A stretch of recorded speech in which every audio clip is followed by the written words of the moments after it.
Holidays-nale, adu namma GT Holidays da.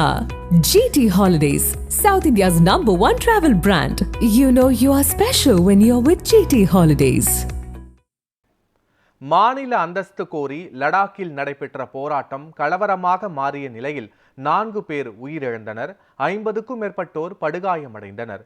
Jammu காஷ்மீருக்கு சிறப்பு அந்தஸ்து வழங்கிய அரசியலமைப்பு சட்டப்பிரிவு 370ஐ கடந்து 2019 ஆகஸ்ட் 5ஆம் தேதி மத்திய பாஜக அரசு ரத்து செய்தது. இதையடுத்து அம்மாநிலம் ஜம்மு காஷ்மீர், லடாக் என 2 யூனியன் பிரதேசங்களாக பிரிக்கப்பட்டன. இந்த நிலையில் லடாக்கிற்கு மாநில அந்தஸ்து கோரிக்கையை வலியுறுத்தி காலநிலை ஆர்வலர் சோனம் வாங்சுக் தலைமையில் உண்ணாவிரத போராட்டம் நடந்து வந்தது. அதன் தொடர்ச்சியாக நடந்த போராட்டத்தில் இளைஞர்களுக்கும் போலீசாருக்கும் இடையே தள்ளுமுள்ளி ஏற்பட்டது. இதனால் அங்கு வன்முறை வெடித்தது. ஆத்திரமடைந்த போராட்டக்காரர்கள் போலீசார் வாகனங்களுக்கு தீ வைத்தனர். மேலும் லேவில் உள்ள பாஜக அலுவலகத்திற்கும் தீ வைத்தனர். போலீசார் தடியடி நடத்தியும் கண்ணீர் புகை குண்டுகளை வீசியும் போராட்டக்காரர்களை கலைக்க முயன்றனர். இதில் 4 பேர் உயிரிழந்தனர். மேலும் 50க்கும் மேற்பட்டோர் படுகாயம் அடைந்துள்ளதாக தகவல் வெளியாகியுள்ளது.